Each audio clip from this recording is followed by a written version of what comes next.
Child conservation foundation और सेवा भारती के साथ हमारी ये 116वीं वेबिनार है। आप सभी का स्वागत है। आप सभी के प्रयास और सहयोग से वेबिनार की हमारी श्रृंखला सतत रूप से अनवरत रूप से चल रही है और ऐसे ही चलाते रहेंगे। आज हम जिस विषय पर बात करने जा रहे हैं बहुत अच्छा विषय है और वक्ता भी हमारे साथ विभाग के सबसे वरिष्ठ अधिकारियों में एक डॉक्टर विशाल नाडकर्णी सर जुड़े हुए हैं, ज्वाइंट डायरेक्टर WCD। आप एमफिल, MSc और PhD फूड एंड न्यूट्रिशन में हैं। 2003, 2005, 6, 7, 9, 11 और 12 में आपको एक्सीलेंस अवार्ड शासन की तरफ से मिल चुके हैं। 2013 में आपको अपलिफ्ट ह्यूमैनिटी USA के द्वारा भी एक्सक्लूसिव अवार्ड प्राप्त हुआ था। मध्य प्रदेश में जितने भी नवाचार हुए हैं, JJ एक्ट की अगर हम बात करें जिसमें अभी नए में नियम बने हैं, या फॉस्टर केयर स्पॉन्सरशिप की बात करें, उन सब में कहीं ना कहीं जो एक ब्रेन चाइल्ड की हम बात करें तो नाडकर्णी सर का रहा है। CWC JJB की जो भी डे टू डे प्रॉब्लम्स होती है उन सब में लगातार इनका प्रयास रहता है कि और सुगम बनाया जाए। अगर हम 25/2 की बात करें फॉस्टर केयर में कि 18 से ऊपर के जो बच्चों को कहाँ भेजना है, आपने उसके लिए नए नियम बनाए। सेक्शन 95, 96 के लिए अभी अन्य राज्यों के लिए नियम में संशोधन किया। तो ऐसे बहुत सारी चीजें हैं जिनके आपके कार्यकाल में कार्य को सुगम बनाने के लिए किया गया है। आज की रात बहुत तेज हवा चलती है, आज की रात भला नींद किसे आएगी, तुम भी उठो मैं भी उठूं सब उठे, एक खिड़की दीवार में बन जाएगी। तो ऐसे ही एक व्यक्तित्व जो अक्सर दीवार से खिड़की बना करके हमारे कार्य को सही और अच्छा बनाते रहते हैं, डॉक्टर विशाल नाडकर्णी सर को आमंत्रित करता हूं। आज का जो हमारा विषय है मुख्यमंत्री आशीर्वाद बाल आशीर्वाद योजना पर बातचीत करने के लिए। संभवतः ये अपने आप में अनूठी योजना है जो पूरे देश में शायद मध्य प्रदेश में ही लागू हुई है। इस बात पे चर्चा करने के लिए मैं डॉक्टर विशाल नाडकर्णी सर को आमंत्रित करता हूँ। Over to you sir. Nadkarni sir.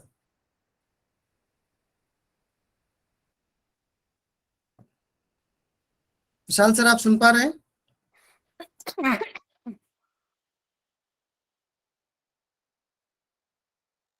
Vishal sir.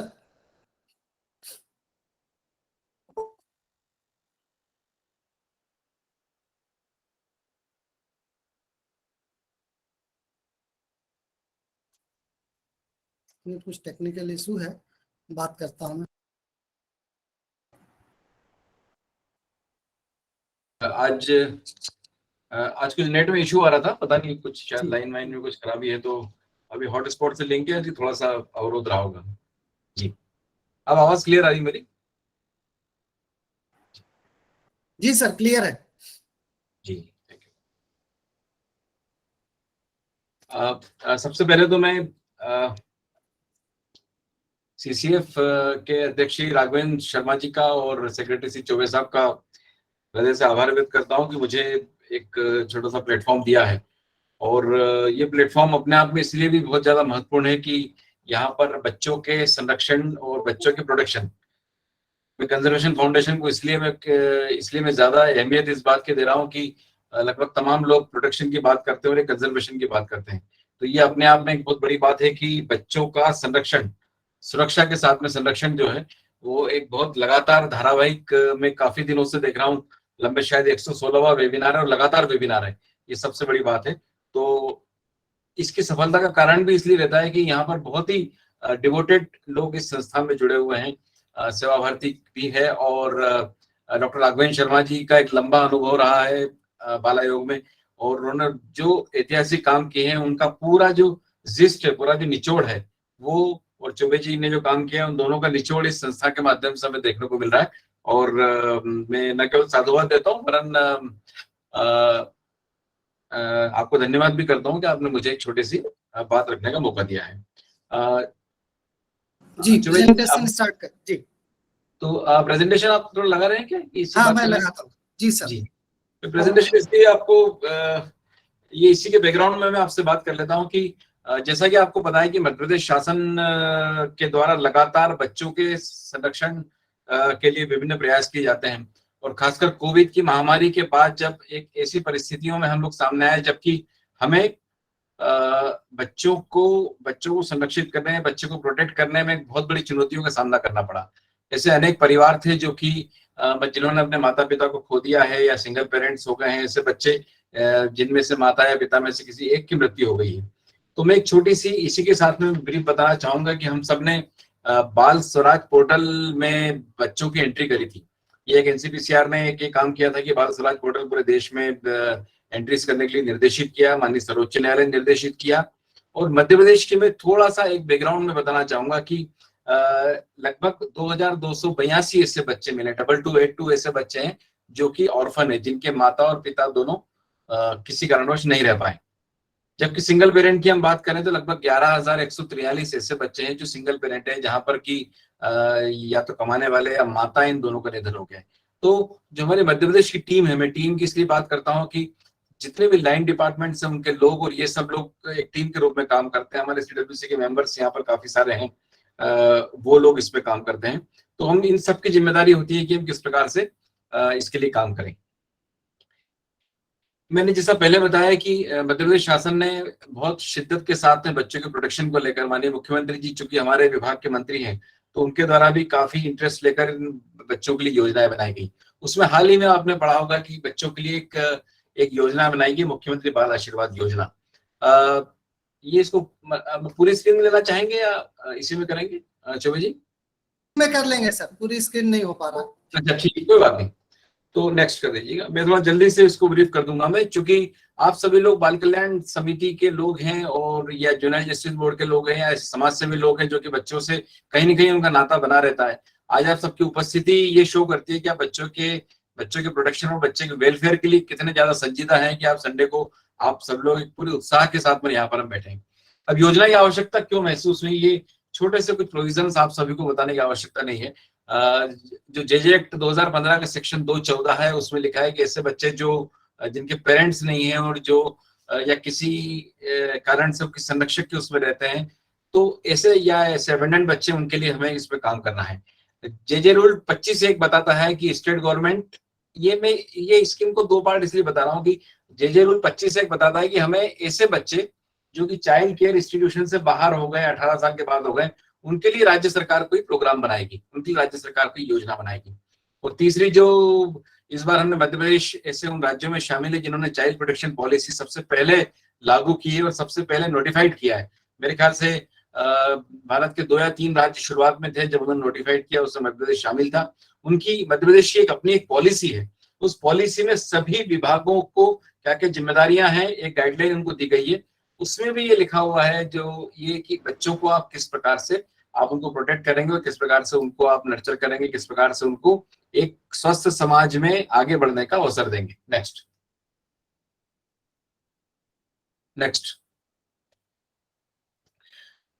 ये योजना जो है, जब ये काफी 4 महीने की मेहनत से ये योजनाएं लगातार बनाई गई। इसमें माननीय मुख्यमंत्री के साथ में और वरिष्ठ चीफ सेक्रेटरी सर के साथ में कई लगातार धारावाहिक बैठकें हुई। ये बात किया गया कि बाल आशीर्वाद योजना में दोनों शामिल किया जाए, आप आफ्टर केयर के बच्चों को भी शामिल किया जाए और स्पॉन्सरशिप के लिए ऐसे बच्चों को शामिल किया जाए जो कि पूरी तौर पर ऑर्फन है। इसके लिए ये 2 इसके उद्देश्य है। नेक्स्ट। मतलब इस योजना के 2 पार्ट है, पहला आफ्टर केयर है और दूसरा स्पॉन्सरशिप है। अब स्पॉन्सरशिप क्यों है ये मैं आपको बाद में इसमें चर्चा। नेक्स्ट। अब क्या इसके मापदंड है, क्या सहायता प्रदान, जैसा मैंने बताया कि आफ्टर केयर और स्पॉन्सरशिप योजना में 2 प्रकार की सहायता है। नेक्स्ट।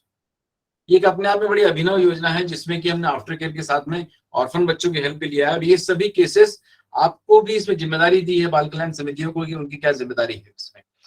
इसमें कुछ पात्रता हमने बनाई है, काफी मंथन के बाद में पात्रता बनाई है कि ऐसे बच्चे जो सीसीआई में 18 साल के बाद निर्मुक्त होने के पिछले 5 साल तक वो यदि सीसीआई में रहते हैं वो इस योजना के तहत पात्रता होंगे। अब आप सोचेंगे ये वाली ये कंडीशन क्यों रखी गई है। योजना का उद्देश्य है कि ऐसे बच्चों को लाभ देना है जो सीसीआई पे डिपेंडेंट थे, सीसीआई में ही रह रहे थे। कहीं ऐसा ना हो कि निर्मुक्ति के 1 साल पहले उन्होंने एडमिशन ले लिया फिर उस योजना की पात्रता हो जाए। केवल अनाथ और परित्यक्त के संबंध में इस अवधि की छोटे, बाकी अधिकांश रूप से जो सीसीआई में निवास रहते हैं पिछले 5 साल से, वो जब बाहर निकलेंगे तो इस योजना के हितग्राही हो जाएंगे। दूसरा, कई बार ऐसा होता है फॉस्टर केयर में बच्चों को हम दे देते हैं फिर वापस वो बच्चों को सीसीआई में दे देते हैं। तो जो फॉस्टर केयर की जो पीरियड है, जैसे 1 साल के लिए सीसीआई की किसी बच्चे को फॉस्टर केयर में दिया है तो वो अवधि इसमें शामिल मानी जाएगी 5 साल में। उसको यदि 2 साल बाहर रहा है तो 3 साल सीसीआई में रहा तो कुल 5 साल की टोटल अवधि इनके इसमें शामिल रहेगी। और कुल मिलाकर आफ्टर केयर के बच्चे हैं उसमें इंटर्नशिप, वोकेशनल ट्रेनिंग और एजुकेशन, ये 3 मुख्य प्रावधान है जो कि इसमें रखे गए हैं। नेक्स्ट। चूंकि ये योजना बहुत सरल और बहुत ही ओपन बनाई गई है, इसलिए इसमें अधिकतर ऐसे बच्चे जो हमारे साथ में, हम लोग कोशिश करिए कि आफ्टर केयर के सभी बच्चे इसमें शामिल हो जाए। कुल मिला के 3 प्रकार के बच्चों के साथ में जो प्लानिंग किया गया है इंटर डिपार्टमेंटल कन्वर्जेंस के साथ में, कि या तो बच्चे इंटर्नशिप करेंगे, या बच्चों को वोकेशनल ट्रेनिंग हम देंगे, या बच्चे पढ़ लिख कर जेई, नीट या इस प्रकार की एग्जाम यदि क्लियर कर लेते हैं तो उनको क्या सहायता दी। बहुत स्पष्ट रूप से 3 सहायता हमने दी है कि या तो इंटर्नशिप करना है, या वोकेशनल ट्रेनिंग करना है, या टेक्निकल एजुकेशन या जेई नीट आपको क्लियर करना है। नेक्स्ट। अब सबसे पहली बात आती है इंटर्नशिप में। इसमें चूंकि इस योजना को बनाने में उद्योग विभाग, मध्यम, एमएसएमई और टेक्निकल एजुकेशन सभी शामिल रहे, तो उनको उनके साथ टाइप करके इंडस्ट्री डिपार्टमेंट में जिन बच्चों को इंटरेस्ट है वहां पर उनको इंटर्नशिप के लिए किया जाएगा। ये एक आदर्श स्थिति ये रहेगी कि यदि हमारे सीसीआई से निकलने वाले 50 बच्चे इंटर्नशिप करना चाह रहे हैं, तो उद्योग विभाग के माध्यम से सभी 50 बच्चों को इंटर्नशिप में तहत एडमिशन करवा दें। एक सुनिश्चित कार्य योजना बनाइए कि वहां पर उनको हम एडमिशन कराएंगे। लेकिन इंटर्नशिप के दौरान जो है लगभग 5,000 रुपए की उनको आर्थिक सहायता दी जाएगी, और इंटर्नशिप जब जॉब में कन्वर्ट हो जाएगा तो ये आर्थिक सहायता बंद हो जाएगी। मतलब ये एक समस्या आती है ना कि बच्चे कहाँ रहेंगे, किस जगह रहेंगे, उसके लिए 5,000 रुपीज का एक अच्छा अमाउंट जो है वहां पर शासन ने रखा है। नेक्स्ट। अब दूसरी बात, जो आफ्टर केयर जो केयर लीवर्स होते हैं 18 के बाद, उसमें दूसरी बात आती है व्यवसायिक प्रशिक्षण की, वोकेशनल ट्रेनिंग।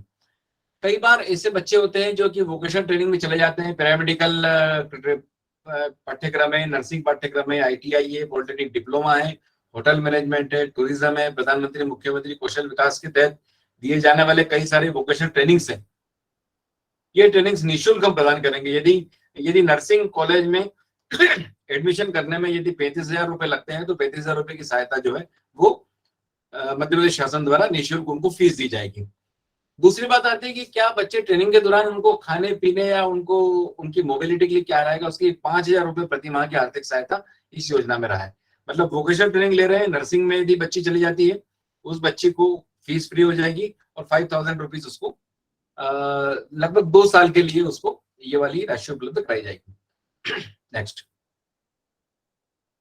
जो तीसरा पार्ट है उसमें कई ऐसे शार्प बच्चे हैं जो कि एनईटी, जेई और क्लेट प्रवेश परीक्षा के आधार पर एडमिशन हो जाता है, तो उसमें 5,000 रुपए से 8,000 रुपए तक की जो फीस है वो दी जाएगी, और नियामक आयोग द्वारा जो निर्धारित फीस है वो राज्य शासन द्वारा वहन की जाएगी। यदि मेडिकल कॉलेज में 1 लाख रुपए लगता है तो राज्य शासन 5 साल तक पूरा 1 लाख रुपए उन्हें उपलब्ध कराएगा। साथ में उस अवधि में 5,000 रुपए तक की राशि उनको उपलब्ध कराई जाएगी। नेक्स्ट। ये जो पावर पॉइंट है मैं आपको इस ग्रुप में शेयर मैंने किया है, तो आप सभी को शेयर भी कर देंगे, इसलिए मैं बहुत ज्यादा उसमें डिटेल में न जाते हुए एक 2 तरफा संवाद की हम अपेक्षा करेंगे इससे रिलेटेड। अब क्या किया जाएगा, इंडिविजुअल केयर प्लान बनाया जाएगा। यदि आफ्टर केयर में ऐसे बच्चे आए तो उनको 17 साल की आयु तक, उनको 17 से 18 साल की अवधि में उनका चिन्हांकन पहचान किया जाएगा, उनका आईसीपी बनाया जाएगा, उनका डेटाबेस बनाया जाएगा कि कौन जेई की तैयारी करने वाला है, कौन इंटर्नशिप में जाने में इंटरेस्टेड है, और कौन वोकेशनल ट्रेनिंग में जाने के लिए इंटरेस्टेड है। इनको इस योजना के तहत चिन्हांकित किया जाएगा, और चिन्हांकित करे जाने के बाद ये स्वीकृति आदेश जो है इसके जो केसेस सैंक्शन होंगे, और हर साल जो है इसका स्वीकृति आदेश जारी करेंगे, उसका रिन्यूअल करेंगे। नेक्स्ट। स्पॉन्सरशिप में ये पात्रता है कि यदि एक तो मध्य प्रदेश का स्थायी निवासी हो, 18 साल से कम उम्र के बच्चे हो, और माता पिता की मृत्यु हो गई हो। ये कई बार आपको लगता है कि क्यों इस योजना की आवश्यकता हो गई है, जब मुख्यमंत्री कोविड बाल सेवा योजना है, पीएम केयर योजना है, स्पॉन्सरशिप योजना है। लेकिन जैसा कि मैं आपको बता रहा हूँ कि 2282 बच्चे हमारे यहाँ ऑर्फन हैं जिनके माता पिता नहीं है, उसमें से 1394 बच्चे हमने 1394 बच्चे हमने मुख्यमंत्री कोविड बाल सेवा योजना में शामिल कर लिया। 210 बच्चों को हमने पीएम केयर के अंतर्गत शामिल कर लिया, 240 बच्चों को हमने स्पॉन्सरशिप फोस्टर केयर में कर दिया, और शेष प्राइवेट स्पॉन्सरशिप में भी 182 है, और शेष जो 256 बच्चे हैं उनको हमने इस स्कीम में कवर कर दिया। मध्य प्रदेश शासन ने ऑर्फन बच्चों के लिए पूरा कंप्लीट पैकेज दिया है कि कोई भी बच्चा किसी भी योजना में लाभान्वित होना चाहिए, और जो कहीं लाभान्वित नहीं हो रहा है वो मुख्यमंत्री बाल आशीर्वाद योजना में लाभान्वित होगा। नेक्स्ट, आर्थिक सहायता, जैसा मैंने बताया कि स्पॉन्सरशिप में पहले हमारा प्रस्ताव 2,000 रुपए का गया था, लेकिन जब केंद्र सरकार ने उसको स्पॉन्सरशिप का 4,000 रुपए कर दिया है, तो हमने भी एक स्पेशल कैबिनेट में उसी दिन निर्णय लेकर 2,000 को 4,000 कर दिया है, जो कि इन बच्चों को उपलब्ध कराया जाएगा। आयुष्मान कार्ड इनका बनाया जाएगा और आयुष्मान कार्ड के बाद इसकी सूची जो है वो सीएमएचओ को उपलब्ध कराई जाएगी। नेक्स्ट, लाभान्वित करने की प्रक्रिया क्या होगी? मैंने जैसे पहले बोला है कि मैं आपको शेयर करूंगा पूरी चीजें। आपको बहुत बहुत आसान है, आप सभी लोगों ने काम किया है इसमें कि उसका एप्लीकेशन पोर्टल के माध्यम से हम भरवाएंगे, एचएसआर की जाएगी, उसकी एसआईआर की जाएगी, दस्तावेजों की जांच की जाएगी, सीडब्ल्यूसी पर अनुशंसा हेतु आएगी, सीडब्ल्यूसी उन सभी दस्तावेजों को ध्यान करके उनको सीएनसीपी घोषित करेगी। नेक्स्ट, और घोषित करने के बाद उन्हीं बच्चों को लाभ दिया जाएगा जिसको कि सीडब्ल्यूसी ने सीएनसीपी घोषित किया है, और परिवार की जो संबद्धता है, कैसे उनको कंटिन्यू रखना है, ये हम सीडब्ल्यूसी की जो अनुशंसा है उसके बाद ही किया जाएगा। हर साल हितग्राही का एक आदेश जारी होगा और पहले से ही उसको हम पहले से प्रक्रिया कर लेंगे कि रिन्यूअल करना है तो हम उसको रिन्यूअल कर लेंगे। नेक्स्ट, पोर्टल की बात आ रही है कि योजना अंतर्गत आपके बीच बीच में देखा होगा पोर्टल लिखा हुआ है, आपने देखा होगा मुख्यमंत्री बाल सेवा योजना का पोर्टल जो है वो अपने आप में 9 दिन की अवधि में 21 तारीख को सीएम साहब ने घोषणा करी थी और 21 मई को घोषणा करी थी। 9 दिन के अंदर हम लोगों ने जाकर स्कीम का ड्राफ्ट किया और 9 दिनों में हमने पोर्टल का निर्माण भी किया, और देश का ऐसा पहला योजना थी जिसको कि सभी आवेदन से लेकर तो उनके सैंक्शन ऑर्डर तक वो पोर्टल से जनरेट हो रहे थे। वही चीज हमने अभी मुख्यमंत्री बाल आशीर्वाद पोर्टल में हमने बनाई है, और ये जो आपको साइट दिया हुआ है कि इसमें आप जाके पोर्टल को देख सकते हैं। ये पोर्टल में एक लिंक उपलब्ध है, यहाँ पर उनको हमने लॉगिन आईडी दिए गए हैं जिले में, वो उसके एप्लीकेशंस वहां से भरवाते हैं। नेक्स्ट, राज्य स्तर पर समिति एक है, आपने देखा होगा कि मेडिकल कॉलेज में अध्ययन या 5,000 रुपए से 8,000 लिखा था। यदि किसी योजना में हमने पहले से ये प्रावधान रखा है कि योजना में यदि हमको कभी आर्थिक सहायता बढ़ानी होगी तो चीफ सेक्रेटरी की अध्यक्षता में कमेटी है, एसीएस या पीएस महिला बाल विकास और एसी और इतने सारे पीएस, लगभग 6 विभाग के जो पीएस हैं वो साथ में रहेंगे और वो मिलकर आर्थिक सहायता में वृद्धि करना है, आपको आगे बढ़ाना है, तो वो ये सक्षम समिति है जो कि इसमें काम कर पाएगी। हमें बार बार उसको कैबिनेट में ले जाने की आवश्यकता नहीं पड़ेगी, ये प्रावधान हमने इसलिए रखा गया। नेक्स्ट, जिला लेवल पर कमेटी बनाई गई है जो कि इस प्रकार के प्रकरणों को सैंक्शन करेगी। ये आप सभी की जानकारी में होना चाहिए कि कलेक्टर, डिस्ट्रिक्ट ऑफिसर, सीओ जिला पंचायत और डिप्टी डायरेक्टर सामाजिक न्याय, बहुत छोटी सी कमेटी बनाई है जिनके अनुमोदन के बाद में डीपीओ जो है उसके ऑर्डर जारी कर देंगे। नेक्स्ट, निगरानी मूल्यांकन एक सामान्य चीजें हैं जो आप सभी लोग करते हैं, किस प्रकार से हमको फॉलोअप करना है। जो हमारी प्लानिंग है वो ये प्लानिंग है कि हम प्रत्येक केयर लीवर्स के साथ में एक मेंटर हम रखेंगे।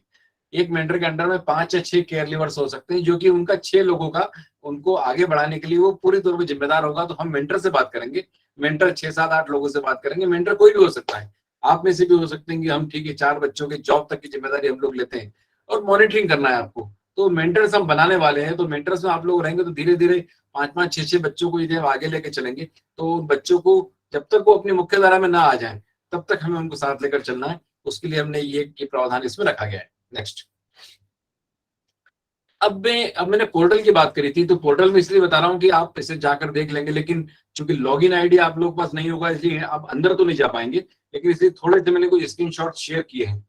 नेक्स्ट, ये देखिए पोर्टल ये बना हुआ है और आप देखेंगे इसमें हमने मुस्कुराते चेहरे रखे हुए हैं। जो बच्चे बच्चियां, चौबे साहब भी बहुत सारे बच्चों को जानते होंगे भोपाल के, जिनको जॉब लगा है, उन्होंने काफी मेहनत करके लगा है, उन सबको हमने मुस्कुराते चेहरे करके एक स्क्रोल दिया हुआ है। आपको बड़ा अच्छा लगेगा जब आफ्टर केयर की लड़कियां हैं जिनको की बेंगलोर में 15 लाख रुपए महीना या 20 लाख रुपए महीना का जॉब मिला है, वो हमारे 3 महीने की हमारे यहाँ पर आई थी और बेंगलोर में आज वो जनरल मैनेजर में पेप्सिको की, तो हमारे सबके चेहरे मुस्कुरा जाते हैं। तो इस जो पोर्टल में हमने नीचे एक स्क्रॉल दिया हुआ है जिसमें कि ये बच्चों के फोटोज उसमें आए, उनकी छोटी छोटी स्टोरीज आई हुई है। ये एक छोटा सा पोर्टल है जिसमें कि अचीवमेंट्स क्या है, योजना के बारे में, पात्रता, प्रक्रिया, आर्थिक सहायता, लॉगिन, संपर्क करें, ये सब चीजें आपके देखने में, आप जाके बिल्कुल देख सकते हैं इसको। नेक्स्ट, अब जो आप देख सकते हैं वो मैं आपको एक्सप्लेन नहीं कर रहा हूँ क्योंकि आप लोग सभी सक्षम है। जो लॉगिन हम करेंगे तो हमको डैशबोर्ड मिलेगा जिले में। आप लोग भी जब वहां देखेंगे डैशबोर्ड में बालगृह में कितने बच्चे हैं, अपने आप जो हमारा MIS है उससे 17 से 18 साल के बच्चों को ये MIS खींच लेगा। अभी जैसे 467 बता रहा है, तो उसमें 50 बच्चे उसने देखिए, 50 बच्चे 17 से 18 है। ये लिस्ट हमको निकल के आ जाएगी। ये लिस्ट के बाद इनकी आईसीपी बन जाएगी, संबंधित अधीक्षक बनाएंगे। आफ्टर केयर में कितने पंजीकृत है, कितने इंटर्नशिप में, कितने वोकेशनल में, कितने शिक्षा सहायता में, कितने पंजीकृत है, कितना आपने वेरीफाइड कर दिया और कितना आपने कैंसिल कर दिए, अस्वीकृत कर दिए। ये पूरा डैशबोर्ड में आ जाएगा। नेक्स्ट, एक छोटा सा एक लुक दे रहा हूं आपको कि अंदर भी क्या है, उसके आपको कभी पता ना चले। ये नवीन केयर लीवर का रजिस्ट्रेशन है। हम इस प्रकार से हर केयर लीवर का रजिस्ट्रेशन करते हैं और बड़ा लंबा फॉर्म है, 12, 15, 20 फील्ड है उसमें। तो उनके बैंक अकाउंट नंबर, आधार नंबर वगैरह सब डाल देते हैं। नेक्स्ट, केयर लीवर का रजिस्ट्रेशन हो गया तो उसमें हम सिलेक्ट करते हैं कि उसको काहे में है, वो इंटर्नशिप में, वोकेशनल में, जेई किया हुआ है। नेक्स्ट, अब ये केयर लीवर्स को जब सत्यापन हम करते हैं तो ये जैसे आपने आवेदन भरा, अधीक्षक ने आवेदन भरने के बाद वो सीधे उठ के चला जाएगा डिस्ट्रिक्ट प्रोग्राम ऑफिसर के पास। डिस्ट्रिक्ट प्रोग्राम ऑफिसर तमाम तरीके की जो अनुमोदन है, बैठक वगैरह करके उसका सत्यापन करेगा। जैसे ही वो सत्यापन करेगा उसमें सैंक्शन ऑर्डर जनरेट हो जाएगा। नेक्स्ट, जैसे ही उन्होंने सत्यापन किया उसमें सैंक्शन ऑर्डर अपने आप जनरेट होकर निकल, वो प्रिंट आउट हो जाएगा और उसके वो पैसा जो है उनके अकाउंट में चला जाएगा। ये एक छोटी सी प्रोसेस है। सेम हमने स्पॉन्सरशिप में रखी छोटी सी 3 चीजें हैं बस। क्या मध्य प्रदेश का मूल निवासी है, क्या उसकी आयु 18 साल से कम है, और क्या सीडब्ल्यूसी द्वारा सीएनसी भी घोषित किया गया है। ये 3 हम देख लेंगे, उसके बाद हम आगे बढ़ेंगे। नेक्स्ट, आगे बढ़ने के बाद हम पूरा, वो बच्चा ऑर्फन है तो वो ये पूरा आवेदन पत्र पूरा भरा जाएगा। कहते ना कि पोर्टल से आवेदन भरा, पोर्टल से सेंक्शन हो रहा है। एक आदर्श कंडीशन है कि शुरुआत से लेकर आखिरी तक हर चीजें पोर्टल पर लिया है, ताकि ट्रांसपेरेंसी रहे, हमारे पास डेटा का बैकअप रहे, ताकि किसी प्रकार की कोई कमियां होती है तो हम स्टेट लेवल से भी उसको पकड़ सकते हैं। नेक्स्ट, ये एक छोटा सा एक आपका प्रेजेंटेशन था बाल आशीर्वाद योजना को लेकर, जो कि मेरे ख्याल से कमोवेश आपको समझ में आ गई होगी कि हमने बहुत ही साधारण तरीके से, बहुत ज्यादा नियम, कायदे, कानून जितने आप रखोगे उतना उनकी व्याख्याएं पूछेंगे, उनसे मार्गदर्शन पूछेंगे, क्या होना है, किस प्रकार से होना है। हमारा एक दायरा हमने खोल के रखा है कि यदि सीडब्ल्यूसी किसी बच्चे को, ऑर्फन बच्चे को सीएनसी भी घोषित करती है तो वो स्पॉन्सरशिप के तहत पात्रता रखेगा। और इसका पैसा जो है पूरी तौर पर राज्य सरकार ने लिया है। लगभग 2 करोड़ रुपए राज्य सरकार ने पहली बार हमें यहाँ पर उपलब्ध करवा दिया है। तो हमारे शासन के पास पैसा रखा हुआ है जिससे कि हम सबको उसमें कर देंगे। तो ये कुछ छोटी सी ये बातें थी आप लोगों से संपर्क करने की। एक उसका ज्यादा समय लिया हो मैंने, लेकिन ये योजना एक बहुत महत्वाकांक्षी योजना है जिसमें कि मुख्यमंत्री कोविड बाल सेवा योजना में अधिकतर बच्चे ले लिए हैं, फिर बाकी पीएम केयर में ले लिए, और जितने बचे हुए हैं वो हमने मुख्यमंत्री बाल आशीर्वाद योजना में शामिल कर लिया है। हमारा मानना ऐसा है कि लगभग 42% आबादी जो है प्रदेश की, यदि 7.5 करोड़ जनसंख्या है तो लगभग 42% आबादी जो है वो हमारे 0 से 18 साल के बच्चों की है। और ऐसे बच्चों के लिए हम लोग लगे हुए हैं, सभी लोग मिलकर काम। किसी भी एक फंक्शनरी की न तो इतनी ताकत है कि उन सब बच्चों के प्रोटेक्शन की जिम्मेदारी ले लें।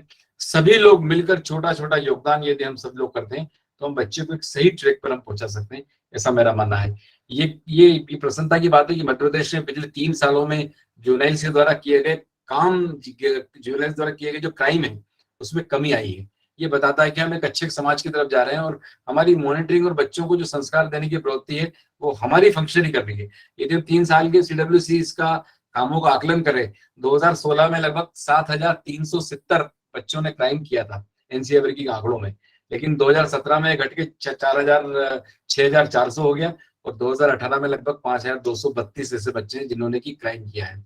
तो लगातार ये आंकड़ा कम होना हमारे लिए उत्साह की बात है, और इसके लिए आप सभी लोग जो क्षेत्र में काम कर रहे हैं बधाई के पात्र हैं। और मेरी तरफ से इतना है। यदि आप लोगों से भी यदि कुछ बात या कोई डिस्कशन होना है जी सर, कर लेंगे। कुछ प्रश्न उत्तर हम लेंगे आपके साथ बात करने के लिए। उसके बाद हम महाराष्ट्र लातूर से जुड़ेंगे, बच्चे जुड़े हुए हैं। हम इस हर सप्ताह 2 भागों में इसको करते हैं। एक हमारे स्पीकर होते हैं, उनके बाद हम बच्चों से संवाद करते हैं सीधा। तो जब तक महाराष्ट्र की टीम लाइनअप होती है मैं 1-2 प्रश्न लूंगा। जिन लोगों ने भी हैंड रेज किया हुआ है उनसे हम बात करेंगे। राधा जी ने हैंड रेज किया, राधा जी अपनी बात रखें, फिर वनीता जी का ले लूंगा। जी राधा जी। जी जी जी सचिव जी नमस्कार, अध्यक्ष जी नमस्कार, सर नाडकर्णी सर नमस्कार। सर मेरा प्रश्न है चूंकि कल हमारे यहाँ जो मजिस्ट्रेट मैडम है जेजेबी की, उन्होंने मुझे कॉल किया था, तो वो जानना चाह रहे थे कि जेजेबी के बच्चों को इस योजना से कैसे जोड़ सकते हैं। जेजेबी के बच्चों को तो इस योजना में वो नहीं आ पाएंगे, लेकिन यदि ऐसे कोई बच्चे हैं जो कि ऑर्फन हैं और किसी कारण से आ रहे हैं तो उनको योजना की पात्रता है। उसमें कहीं कोई रोक नहीं लगाई हमने कि जो कॉन्फ्लिक्ट विद लॉ वाले बच्चों को लाभ नहीं मिलेगा। यदि ऐसे कई बच्चे हैं जो कि इस तरह के क्राइम में जुड़ जाते हैं, जिनके मदर फादर दोनों नहीं है, वो इसमें हम उनको शामिल कर सकते हैं उनको, उसमें कोई सर, वो आपत्ति नहीं। वो ऑर्फन चाइल्ड ही है, इसलिए मैडम पूछ रही थी। आप उसका फॉर्म भरवाइए, यदि 18 साल से कम है तो हम उसको लाभ दिला देंगे, उसमें कोई दिक्कत वाली बात नहीं है। क्योंकि जो बाल कल्याण समिति है वो यदि देख लेंगे कि वो सीएनसीपी बच्चा है, ऑर्फन है, तो ऐसे बच्चों को लाभ दिलाने में कोई दिक्कत नहीं है, इसमें कोई रोक नहीं। जी सर, थैंक यू। अच्छा, डॉक्टर वनीता तोरवी जी कर्नाटक से जुड़ी हुई हैं हमारे साथ, उन्होंने हैंड रेज किया है। Vanita ji, you may ask your question. Vanita ji, are you there? Vanita ji, Vanita ji, चलिए लक्ष्मण सर त्रिपुरा से जुड़ते हैं हमारे साथ, उनका कुछ क्वेश्चन है। लक्ष्मण सर। नमस्ते डॉक्टर विशाल जी। नमस्कार। नमस्ते डॉक्टर कृपाशंकर, डॉक्टर राघवेंद्र जी को नमस्कार। नमस्ते। ये मेरा एक प्रश्न है। Actually you have describe all things in Hindi, but I little understand Hindi. I understand Hindi, but I can not speak the Hindi very fluently. If you send in PPT, English presentation. Hello, sir. Definitely. Yeah. Hello, you please send the PPT in English medium, so Yeah, sure, that sure. all the schemes we can discuss with our chief minister also in Tripura for the better interest of the children. Sir, it was my fault actually. मैं communicate नहीं कर पाया कि other राज्य के लोग भी हैं। I will take care, sir. Okay, thank you. Yashwant sir, आप अपनी बात रखें। ठगेले सर, यशवंत जी, जबलपुर से यशवंत ठगेले जी। सर नेक्स्ट महोदय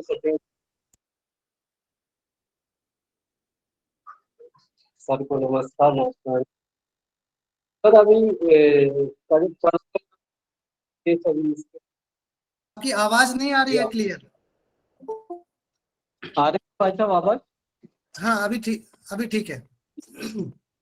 अभी लेटेस्ट में ही 16 तारीख को अभी बिल्कुल नए केस हमने इसमें मुख्यमंत्री आशीर्वाद योजना में 5 केस सैंक्शन किए।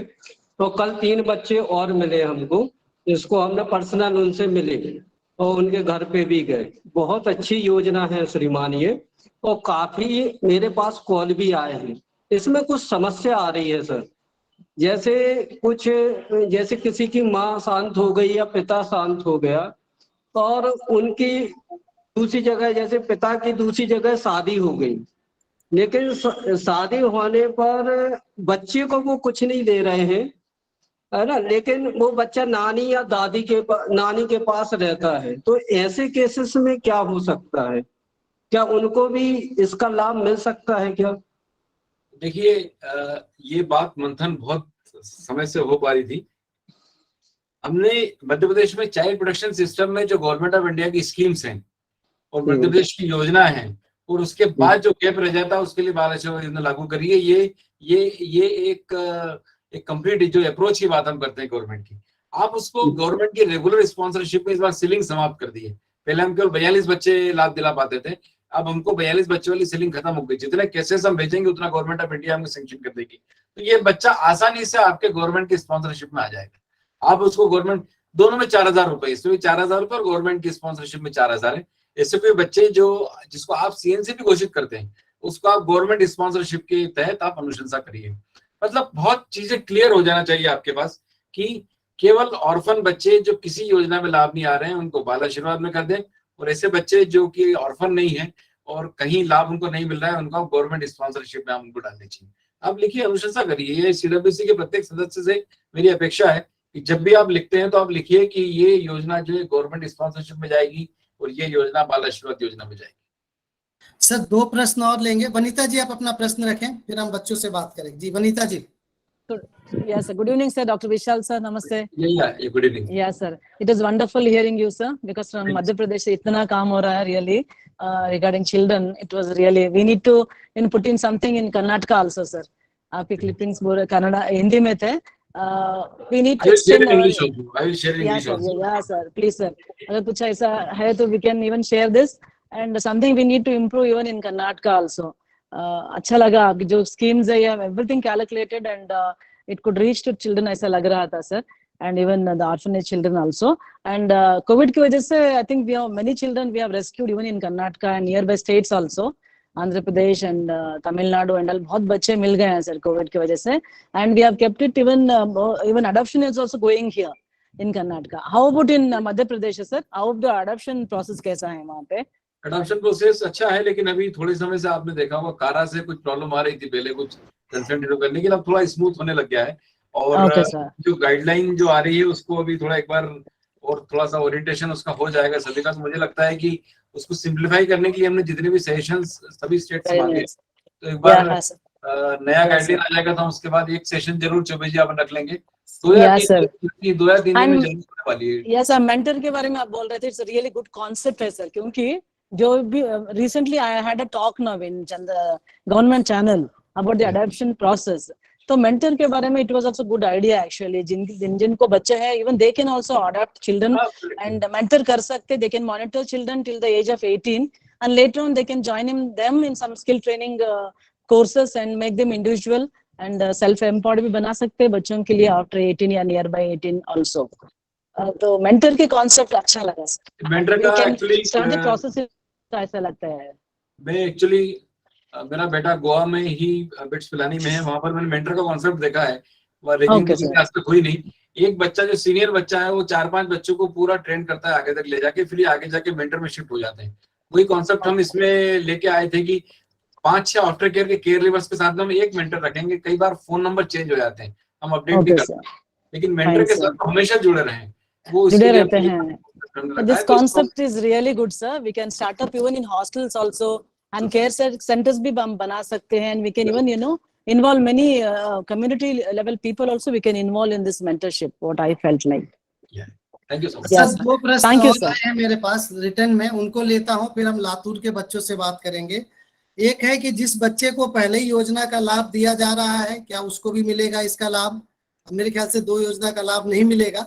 उसमें प्रेजेंटेशन में दिया हुआ है हमने कि एक आपने स्लाइड देखा होगा उसमें कि यदि वो मुख्यमंत्री कोविड बाल सेवा में लाभ मिल रहा है उसको, तो हम उसको इस योजना के तहत लाभ नहीं दे पाएंगे. यदि वहां मिल रहा है तो हम यहाँ पे नहीं दे पाएंगे, और नहीं मिल रहा है तो हम यहाँ दे देंगे. ये गैप फिलिंग की स्कीम है. हम क्या है कि कोई भी बच्चा, एक भी बच्चा ऑर्फन यदि फील्ड में रहता है तो ये मेरा फेल्यूर है कि मैं उस तक नहीं पहुंच पा रहा हूँ. तो मेरी जिम्मेदारी है कि मैं उनके लिए स्कीम बनाऊं. एक भी बच्चा क्यों सफर करे, ये हमारी गवर्नमेंट की मंशा है. तो हम 100% बच्चों को हमने कवरेज का इस पे रखा हुआ जी. क्योंकि बजट लिमिटेशन होती है, इसलिए ऑर्फन की रखी हमने. यदि लिमिटेशन नहीं होता तो फिर हम सिंगल पेरेंट वाले तक भी जाते हैं. जी. एक प्रश्न और इसमें आया है सर व्हाट्सएप में. एक बार फॉर्म फिल करने के बाद एडिट करने के क्या ऑप्शन है? अगर गलती से कोई मतलब डिटेल्स गलत भर दी जाती है तो उसको कैसे करेक्ट कर पाएंगे? जब तक फॉर्म मतलब वेरीफाइड नहीं होता है तब तक आप उसको एडिटिंग कर सकते हैं जी, है ना. जैसे आपने कोई फॉर्म गलत भर दिया है तो कोई दिक्कत वाली बात नहीं, वो पहले डिस्ट्रिक्ट ऑफिसर के पास जाएगा. अब वहां पर आप सूचना दे सकते हैं, डिस्ट्रिक्ट ऑफिसर आपको वापस कर सकता है फॉर्म. उसमें वापस करने का ऑप्शन भी है. लेकिन एक बार सैंक्शन ऑर्डर जनरेट हो गया उसके बाद एडिट का ऑप्शन हमने स्टेट लेवल पे रखा है. ऐसा नहीं कि हमने उसमें कई बार उसका गलत सैंक्शन हो गया. गलत सैंक्शन होने के बाद आपको लगता है कि नहीं ये इसमें गलत जानकारी मिलने के कारण सैंक्शन हो गया, तो आप स्टेट लेवल पे रिक्वेस्ट करें. ये हमने डिस्ट्रिक्ट पे नहीं दिया है, फिर तो एडिटिंग और इतना चलता रहेगा कि हम उसको कवर नहीं कर पाएंगे. तो स्टेट लेवल पे बकायदा रिक्वेस्ट करेगा ऑनलाइन पोर्टल पे, और ऑनलाइन पोर्टल में हमने एडिट का ऑप्शन रखा है. हम उसको एडिट करके या डिलीट करके नया सैंक्शन ऑर्डर जनरेट कराएंगे. ये प्रोविजन ऑलरेडी पोर्टल में है जी. महाराष्ट्र से हमारे साथ उमा जी जुड़ी हुई हैं बच्चों के साथ, लातूर डिस्ट्रिक्ट से. लातूर डिस्ट्रिक्ट नेचुरल कैलेमिटी के लिए लगभग पूरे विश्व में प्रसिद्ध है. बहुत बड़ा भूकंप आया था एक समय. आज वहाँ की क्या स्थिति है, इन सारी चीजों पर बात करेंगे. उमा जी आप सुन पा रहे हैं? उमा जी सुन पा रहे हैं आप मेरी बात? हाँ सर, मेरी आवाज आ रही है सर? आ रही है. आप अपना कैमरा चालू कर रहे हैं, बच्चों से बातचीत कराएं. यस, बच्चों हाँ को कुछ सर, प्रश्न पूछना है यहाँ पे. असर लगभग भारत के 18 राज्यों के लोग जुड़े हुए हैं. कर्नाटक, महाराष्ट्र, हरियाणा, उत्तर प्रदेश, पंजाब. आप अपने बच्चों को बोलिए, जो भी प्रश्न पूछना हो सारे बालकों के अधिकारों से लेकर किसी में इस पैनल के माध्यम से पूछ सकते हैं. और फिर 2-4 प्रश्न हम विशाल सर से और लेंगे। जी हाँ सर। सर हमारे साथ आदिति नाम की एक बच्ची जुड़ी है, वो आपके साथ बात करना चाहती है।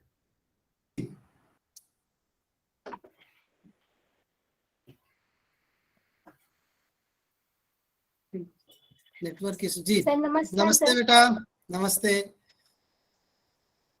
सर आपने अभी जो हमें ये जानकारी दी है एक्ट बद्दल, वो हमने सब में अच्छे से समझ कर ली। हमें अच्छी लगी आपकी जानकारी जो भी आपने दी है, मगर मेरे कुछ आपसे सवाल है।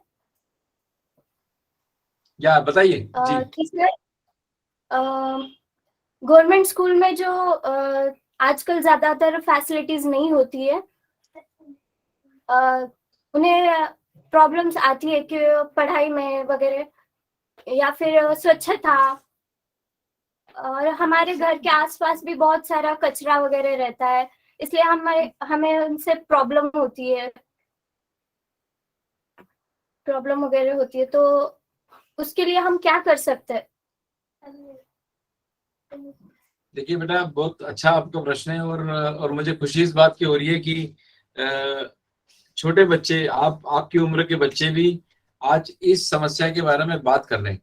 पहले तो बड़े लोग ही बात नहीं करते थे, लेकिन आप ये इट्स ए गुड साइन कि छोटे बच्चे आकर इस बात को बात कर रहे हैं सभी। जब भी कोई चीज होती है, ये जो आप बता रहे हैं गवर्नमेंट स्कूल्स में क्वालिटी को लेकर, क्वालिटी एजुकेशन को लेकर या सुविधाओं को लेकर, इसमें गवर्नमेंट प्राइवेट स्कूल्स का एक लिमिटेड अपना दायरा रहता है। वो काफी सारा फीस चार्ज करके और काफी सारी चीजें करते हैं। गवर्नमेंट स्कूल का एक बहुत बड़ा दायरा रहता है, जिसमें गवर्नमेंट अपनी योजना के तहत लगातार उनको ठीक करने का प्रयास करती है। और आपने देखा होगा लगातार गवर्नमेंट स्कूल्स की क्वालिटी अपग्रेड करने के लिए बहुत सारा काम कर रही है। एक्सीलेंस स्कूल की बात आ रही है, मॉडल स्कूल्स की बात आती है, और बच्चों को टॉयलेट फैसिलिटीज की बात आ रही है। अब धीरे धीरे जाकर कि बच्चों की संख्या के हिसाब से उतने टॉयलेट्स है या नहीं है, इसके बारे में गवर्नमेंट बड़ी सीरियसली सोचकर और इस तरफ से उनको कंस्ट्रक्शन का फंड दे रही है। तो ये एक रेगुलर प्रोसेस है जिसमें कि स्कूल्स को अपग्रेड करना, स्कूल की फैसिलिटीज को बढ़ाने की एक नियमानुसार प्रोसेस है। लेकिन फिर भी मैं ये बात कहना चाहूंगा कि सेल्फ मोटिवेशन जो है, खुद को अच्छा करने की जो इच्छा है, वो ही बदलाव ला सकती है। मेरा ऐसा मानना है कि बहुत ज्यादा ऊपर से प्रेशर देकर हम चेंज नहीं ला सकते। यदि मेरे घर के पास कचरा पड़ा है तो मुझे ही उसको साफ करना पड़ेगा या मुझे खुद देखना पड़ेगा।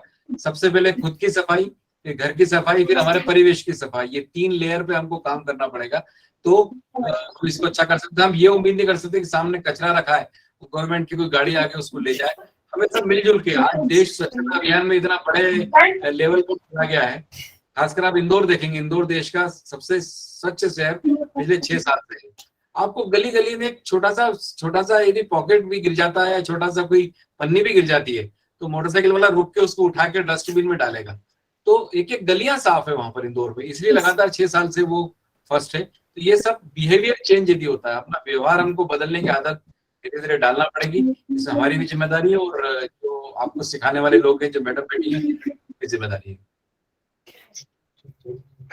उमा जी, और प्रश्न बच्चों के लिए करते हैं जी। हाँ सर, हाँ सर। हाँ सर, एक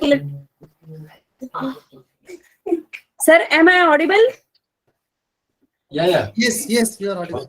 thank you sir, thank you sir. नमस्ते सर। नमस्कार नमस्कार। मुझे क्वेश्चन पूछना है कि प्लास्टिक तो बैन हो गया है, पर अभी भी नालियों में बहुत ज्यादा कचरा मतलब गिरा हुआ प्लास्टिक गिरा हुआ है। आप मराठी में पूछ सकते हैं। सॉरी, मैं बीच में भूल गई। बच्चा, आप मराठी में पूछ सकते हैं, सर को मराठी आती है। रस्त्यावर ना म्हणजे नाली जे असतात त्याच्यामध्ये ना प्लास्टिक पडलेलं दिसतो, त्याच्यामुळे सगळ्या नालीतलं पाणी असं थांबलेलं दिसतं। ये चौबे जी, अब चूंकि काफी लोग हिंदी भाषा में जुड़े हुए हैं, तो मैं आप जवाब हिंदी में। बहुत ही अच्छा प्रश्न आपने किया है। जब प्लास्टिक बैन है तो फिर क्यों इसका यूज हो रहा है, क्यों उसको हम जगह जगह फेंक देते हैं। मैंने इससे जो पहले वाले प्रश्न में मैंने बिहेवियर चेंज की बात किया था आपको। वो हमको व्यवहार में हर आदमी को अपने व्यवहार में चेंज करना पड़ता होगा। निश्चित रूप से जो छोटा माइक्रोन वाला जो कम माइक्रोन वाला प्लास्टिक को बैन किया गया है, लेकिन उसके बाद भी लगातार उसका प्रोडक्शन हो रहा है।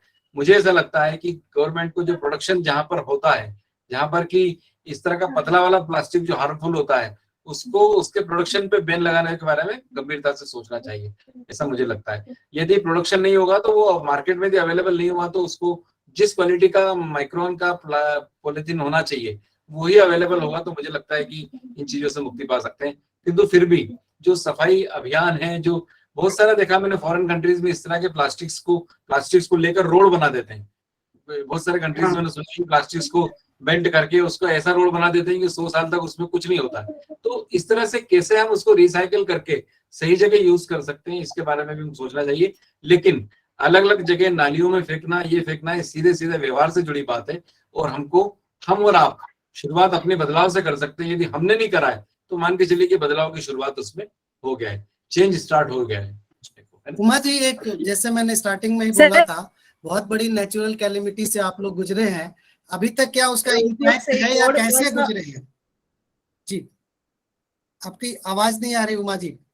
Sorry sir. एक बहुत बड़ा नेचुरल कैलेमिटी हुआ आपके शहर में, क्या उसका इम्पैक्ट अभी तक है, देखने को मिलता है, या उस डिजास्टर से आप लोग बाहर कैसे निकले?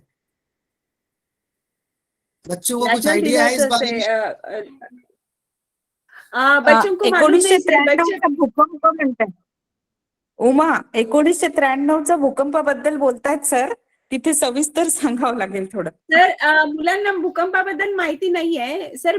सर बच्चे नहीं जानते अर्थक्वेक के बारे में, ज्यादा नहीं जानते। लेकिन उनको ये पता है कि जो ऑर्फन बच्चे हैं भूकंप के वजह से ऑर्फन हो गए हैं, वो बच्चे कहाँ रहते हैं, उनका रिहैब कैसे हो गया, ये बच्चे जानते हैं। लेकिन वो अर्थक्वेक के बारे में नहीं जानते।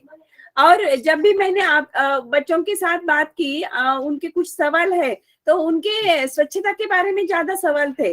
मैंने ऐसा सोचा उनको जो पूछना है वो पूछने दे। बिल्कुल बिल्कुल, जो पूछना है पूछने दीजिए जी। वो उनको चाइल्ड लाइन के बारे में पता है, चाइल्ड राइट के बारे में पता है। वेरी गुड सर, आप कुछ पूछना चाहते हैं बच्चों से तो आप भी बात कर सकते हैं। नहीं, जी बात करिए। आप बच्चों से बात हम करेंगे। बच्चों के जो भी प्रश्न है ले सकते हैं, और नहीं तो हम बच्चों की सुरक्षा को लेकर के कुछ प्रश्न पूछ सकते हैं। हमारे बीच से पैनल से भी कोई भी प्रश्न पूछ सकता है। नितिन जी दिख रहे हैं, दीक्षित जी दिख रहे हैं। कोई ऐसा प्रश्न जो हम बच्चों को एजुकेट कर सकें उनके बारे में। नितिन शुक्ला जी, आप बात करेंगे जी?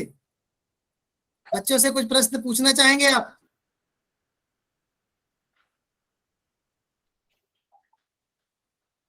बच्चों के कोई प्रश्न है?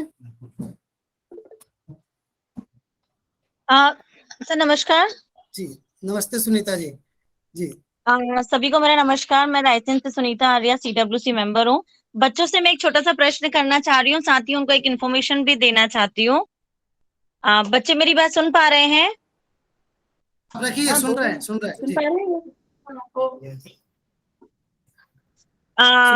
बच्चों, अगर आप कभी ऐसी स्थिति में फंस जाते हैं जहां आपको लगता है कि आपकी हेल्प करने वाला कोई नहीं है और आपके पास एक मोबाइल फोन रहता है, तो आप ऐसी स्थिति में सबसे पहले कौन सा नंबर डायल करेंगे? हाँ बोलो।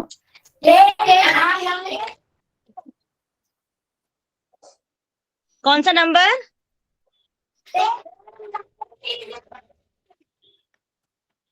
Very good, very good, very good. Nitin ji, आप कुछ कहना चाहें? मी मराठीमध्ये बोलतो तुमच्याशी। बच्चांनो का, तुम्ही आता स्वच्छता बद्दल बोललात। स्वच्छता आपलं काम आहे। आपल्या आसपास कुठेही कचरा दिसला, माझा ऐकू येतोय? माझा आवाज ऐकू येतोय पोरांना? हाँ, थोड़ा सा ब्रेक होता है सर। आता ऐकू मध्ये ब्रेक होतोय थोडासा। आता येतोय सर। अच्छा, माझा पोरांना हा मी इंदोर स्वच्छ शहर मधून आहे।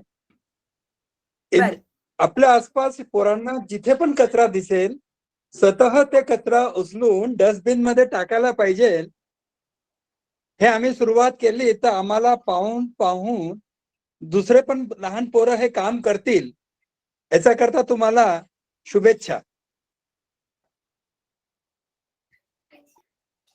नितिन जी धन्यवाद ने जैसा बताया सर, ना आमच्या मुलांनी पण ते सांगितलं अनुभव. हाँ नितिन जी ने जो बताया आपको, ये जो प्रोसेस है बहुत बहुत मुश्किल था. जनता से लेकर, आम जनता से लेकर तो एडमिनिस्ट्रेशन का भी जबरदस्त काम था. मुझे याद है मैं इंदौर में पोस्टेड था उस समय, तो इंदौर में काम शुरू हो गया था, नितिन जी भी साथ में थे उस समय. यदि किसी ने पॉलिथीन बैग यूज किया है कहीं पर, तो वो डस्टबिन में यदि जाता है तो डस्टबिन में उसको एडमिनिस्ट्रेशन ने जाके उस पॉलिथीन को निकाला, उसका बिल देखा और संबंधित जो दुकानदार है उसको पेनल्टी चार्ज किया. इस लेवल तक गए, डस्टबिन तक भी सर्च अभी होती भी थी. डस्टबिन में यदि कोई ऐसा सामान चला जी. गया है जो बैंड सामान है, तो जो आपका नगर निगम का स्टाफ डस्टबिन चेक करता था, उसमें कोई बिल निकला है, उससे जाके वो संबंधित शॉप वालों को पेनल्टी लगाते थे. तो इस लेवल का कमिटमेंट यदि हो जाएगा तो हम सब अच्छा शेयर हो जाएगा हमारा सबका. जी जी जी. ये पीछे जो बिटिया है ये क्या बनना चाहती है आगे, जो बीच में झांक रही है बिल्कुल, ये यस, क्या नाम है इसका? हाँ, कुछ बोलना चाहती है? हाय बोलो, नमस्ते बोलो. आप लोग बेटा नमस्ते बोलो. नमस्ते. बड़े आवाज से बोलो, दोनों हाथ जोड़ो. नमस्ते. नमस्ते. नमस्कार बेटा. क्या बनना है इसको, डॉक्टर, इंजीनियर, क्या बनना है अभी, कुछ की सोचा नहीं है? बडा होकर काय बनना है? मोठं झाल्यावर काय बनायचंय तुला? डॉक्टर बनना चाहती है वो. Very good, very good, good. All the best, God bless you. चलिए सर, हम और प्रश्न आपसे ले लेते हैं. मध्य प्रदेश में काफी लोगों ने हैंड रेज किया है, एक एक करके मैं लेता हूं, तब तक राघवेंद्र जी भी जुड़ जाएंगे. ओझा जी, आपने हैंड रेज किया, अपनी बात रखें, शॉर्ट में रखेंगे बात जी. आपका माइक बंद है ओझा जी. रविंद्र जी, आपका माइक बंद है. रविंद्र जी, आपकी आवाज नहीं आ रही है. चलिए हम दूसरा ले लेते हैं प्रश्न. मोनिका जी सीधी से जुड़े हुए हैं. मोनिका जी अपनी बात रखें. मोनिका श्रीवास्तव जी अपनी बात रखें. नमस्कार सर. सर, ये जो अपनी बाल आशीर्वाद योजना है, उसमें प्रत्येक जिले से कितने बच्चों को अपन लाभ दे सकते हैं? उसमें कोई लिमिटेशन नहीं है.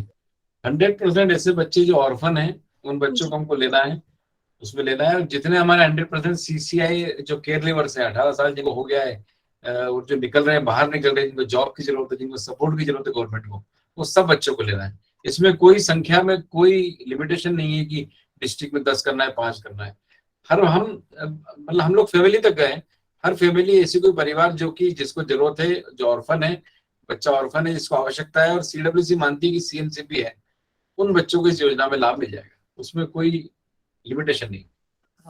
रविंद्र जी, प्रदीप जी अपनी बात रखें. प्रदीप सिंह जी प्रश्न रखें अपना. जी सर, नमस्कार. शहडोल से प्रदीप सिंह, चेयरपर्सन. बताइए. राजा, मेरा प्रश्न ये था कि जो ऑलरेडी स्पॉन्सरशिप योजना में थे और उनके माता पिता नहीं थे, चूंकि स्पॉन्सरशिप योजना में 40 बच्चों को लिए थे और उसमें कई के माता पिता दोनों नहीं, तो उनको इस योजना में कन्वर्ट कर सकते हैं? बिल्कुल, ये हमने इंस्ट्रक्शन में दिए हैं. स्पॉन्सरशिप में थोड़ा सीलिंग लिमिटेड रहती है, तो आप जितने स्पॉन्सरशिप में 40 में से यदि 6 बच्चे ऑर्फन हैं जिनके माता पिता नहीं है, उनको आप बाल आशीर्वाद के पोर्टल में दर्ज करा के उनको लाभ दिलवा दीजिए. और तो 4 की जो स्पेस मिली है आपको स्पॉन्सरशिप में, उसमें आप दूसरे बच्चों को शामिल कर दीजिए. कुल 32 ऐसे बच्चे जिनके माता पिता को एड्स है या किसी कारण से बहुत गंभीर बीमारी है, उन बच्चों को भी हमने स्पॉन्सरशिप में लाभ दिलाया. तो जितने ऑर्फन बच्चे उनको आप इसमें शिफ्ट कर दीजिए बाल आशीर्वाद में. दूसरा सर प्रश्न ये था कि उसमें जैसे कई बच्चे ऐसे हैं 17 साल 2 महीने 3 महीने हो गए उनको, तो आज स्पॉन्सरशिप की अपनी एक गाइडलाइन है कि 1 वर्ष, न्यूनतम 1 वर्ष के लिए दिया जाएगा. मत करिएगा उनको. अब यदि आपको लग रहा है ऐसा कि आप गवर्नमेंट स्पॉन्सरशिप में, जो कि वो एक्सटेंड कर सकते हैं, कभी आफ्टर केयर फंड में हम डाल सकते हैं, आप उनको देख लीजिए यदि बच्चे को किसी जॉब करने के उसमें रहते हैं, क्योंकि इसमें हम न्यूनतम, यदि इसको बहुत आवश्यकता है और आप यदि ये अनुशंसा करते हैं कि 6 महीने के लिए पैसा दें, तो वो सैंक्शन में आ जाएगा. उसमें कोई दिक्कत नहीं है. उसमें 18 साल तक देना है, 18 साल तक देने के बाद अपने आप बंद हो जाएगा. उसके बाद उसको यदि बहुत जरूरत है तो आफ्टर केयर का भी एक अलग से 4000 रुपए की राशि आती है, उसको हम आफ्टर केयर में कर देंगे. मध्य प्रदेश जैसे गिने चुने राज्य में शामिल है जो कि आफ्टर केयर का पूरा पैसा खर्चा करता है पिछले 2 साल से। 4,000 रुपए आफ्टर केयर के सभी बच्चों को हम जारी कर रहे हैं। चौबे जी जानते हैं इसके बारे जी में। बिल्कुल सर, बिल्कुल। राधा जी हैंड रेज करिए, आप अपना प्रश्न रखें। राधा जी। राधा जी। जी सर। जी जी। सर जैसे अभी हमारे साथ लातूर के बच्चे जुड़े हुए हैं, तो ऐसी कोई प्राकृतिक आपदा आती है तो केंद्र में या अपने यहाँ कोई ऐसी योजनाएं हैं क्या? देखिए, एक राहत कमीशन रहते हैं यहाँ गवर्नमेंट में, और पूरा एक बड़ा अमला है राहत कमीशन का। इस प्रकार की किसी भी जो आपदा आती है उसको जो हमारे रिलीफ कमीशनर है वो उसको डील करते हैं। और देश काल परिस्थितियों के अनुसार जब भी कोई परिस्थितियां आती है योजना तुरंत बनती है। सब लोग 24/7 काम करते हैं। जैसा कि कोविड में जब महामारी आई तो 9 दिन के अंदर योजना, पोर्टल, सैंक्शन सब होकर तैयार हो गया। तो मुझे लगता है कि ईश्वर से ही प्रार्थना है किसी आपदा न आए, लेकिन आपदा यदि आती है तो राहत कमिश्नर का एक ऑलरेडी एक सेटअप बना हुआ है जो कि कलेक्टर्स को वो लोग, अभी आपने सुना होगा कोविड में मृत्यु वाले पत्ते को 50,000 रुपए दिए, वो आपके राहत कमिश्नर के माध्यम से गए पैसा होगा। जी। रायसेन चाइल्ड लाइन ने भी हैंड रेज किया था। रायसेन चाइल्ड लाइन से बात रखें अपनी। सभी को मेरा नमस्कार, मैं विनोद तोल, डिस्ट्रिक्ट कोऑर्डिनेटर हूँ चाइल्ड लाइन रायसेन। सर मेरा एक सवाल था विशाल जी से कि सर जो अपन जो स्कीम वगैरह जो योजनाएं चल रही है इसमें क्या होता है कुछ डॉक्यूमेंटली भी दिक्कतें आती है, तो उसमें अपन को कितनी के बच्चों की इसमें फैसिलिटी फ्लेक्सिबिलिटी मिल सकती है ताकि हम बच्चों को ज्यादा से ज्यादा लाभ दिला सकें? मतलब किस तरह की फैसिलिटी आप चाह रहे हैं डॉक्यूमेंट्स को लेकर? सर डॉक्यूमेंटली ऐसा होता है कि बच्चे कहीं जिसके मम्मी पापा नहीं है, या अभी जैसा अभी एक स्ट्रीट चिल्ड्रन वाली स्कीम भी आई थी, तो बच्चे क्या होता है रोडों पर अकेले जिनका कोई नहीं होता है तो उनके पास डॉक्यूमेंट की दिक्कत होती है, तो उस स्थिति में हम क्या कर सकते हैं? देखिए उसको लेकर मध्य प्रदेश सरकार का बच्चों की त्रिपुरा से भी लोग जुड़े हैं। आयुष्मान कार्ड सुना होगा आपने, आयुष्मान भारत योजना का आयुष्मान कार्ड। जब हमने रिव्यू किया तो केवल आउट ऑफ 2400 केवल 300 आयुष्मान कार्ड हमारे बने हुए थे, 200। तो हमने गवर्नमेंट लेवल पे बात पहुंचाई। चीफ सेक्रेटरी सर ने बोला कि जब आयुष्मान कार्ड सबको बन सकता है तो हमारा महिला बाल विकास का अधिकारी इसके लिए क्यों नहीं हम अधिकृत कर सकते हैं। तो गवर्नमेंट ने एक बड़ा डिसीजन लिया कि आयुष्मान कार्ड के लिए जो हमारा डिस्ट्रिक्ट प्रोग्राम ऑफिसर है वो ही आयुष्मान कार्ड जारी कर सकता है। इसके ऑर्डर्स जारी हो गए। अब हमारे CCIs के सभी बच्चों का जो आयुष्मान कार्ड है, आपको स्वास्थ्य विभाग में भटकने की जरूरत नहीं है। हमारे यहाँ का जो डिस्ट्रिक्ट ऑफिसर है वो आयुष्मान कार्ड बनाने के लिए अधिकृत कर दिया। ये शायद मेरे ख्याल से पहला डिसीजन होगा इसमें किसी महिला बाल विकास के जिलाधिकारी को आयुष्मान कार्ड बनने का अधिकार दिया गया है। ये हमने काम कर दिया, लेकिन फिर भी इससे कई डॉक्यूमेंट्स है, कास्ट डॉक्यूमेंट्स है जो कि बनाने में दिक्कत आती है। कुछ लोगों ने प्रयास करके आर्थिक रूप से कमजोर वाले डॉक्यूमेंट बनाए हैं। मैं बताना चाहूंगा आफ्टर केयर में हमारे कई बच्चियों को मेहनत करके यहाँ के अधीक्षिका ने EOW के सर्टिफिकेट बनाए EWS के, जो आर्थिक रूप से कमजोर है उनके सर्टिफिकेट्स बना दिए। कोशिश करना चाहिए कि जितने भी 18 साल के केयर लीवर्स निकल रहे हैं उनके सबके EWS से जो इकोनॉमिकली वीक सेक्शन वाला सर्टिफिकेट है वो बन जाना चाहिए। उसमें कोई दिक्कत नहीं किसी भी तरह की। लेकिन कोई दिक्कत हो तो डिस्ट्रिक्ट ऑफिसर से बात कर लें, मुझसे बात कर लें एनी टाइम। चांदनी श्रीवास्तव जी ने भी हैंड रेज किया था। चांदनी दीदी अपनी बात रखें। आप हैं या चले गए चांदनी जी?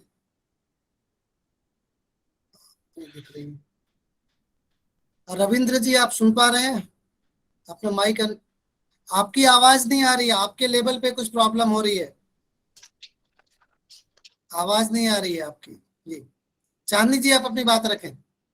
जी भाई सर नमस्कार। मेरा ये मानना था कि हम अभी तो जिनके माता पिता नहीं है उनके लिए तो ये योजना है। बहुत से बार ऐसे पेरेंट्स आते हैं जो बोलते हैं मेरी बेबी चली गई है और मैं इन बच्चों को नहीं पाल पाता और मैं इनको छोड़ना चाहता हूँ आपके पास। इन बच्चों के लिए कुछ ऐसी योजना है क्या? क्योंकि एक नहीं कई पेरेंट्स इस तरह से आए हैं और अगर हम नहीं देंगे वो कहीं ना कहीं छोड़ के उनको चले जाएंगे। चौबे जी इसको मैं ये बिल्कुल सही कहा। चौबे जी इसको बहुत अच्छे से एक्सप्लेन कर पाएंगे। हमारे यहाँ एक ऑप्शन है, उसमें सरेंडर डीड का ऑप्शन है। चौबे जी आप, मुझे लगता है उसको ज्यादा आपने उसको डील किया अच्छे से। उसमें कई बार ऐसे बच्चे होते हैं जो कि माता पिता उनको पालना नहीं चाहते या माता पालना नहीं चाहती है। हो सकता है कि मैरिज के पहले के हो या इस प्रकार के केसेस हो जिनको नहीं रखना चाह रहे, उनके लिए ऑप्शन दिया गया है कि वो जो है बच्चों को सरेंडर कर सकते हैं।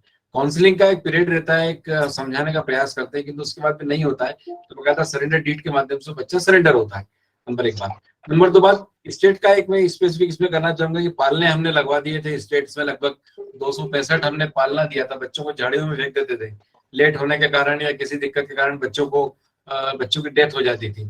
पिछली बार लगभग 117 के आसपास बच्चे जो है हमको पालने में प्राप्त हुए, ये मान के चलें कि सभी उसमें अच्छी कंडीशन में थे। तो इस प्रकार से गवर्नमेंट का रहता है। लेकिन यदि ऐसे कोई परिवार आते हैं तो उनको आप CWC का जो है उनसे आप काउंसलिंग करिएगा, उनको उनकी परिस्थितियां पूछेगा।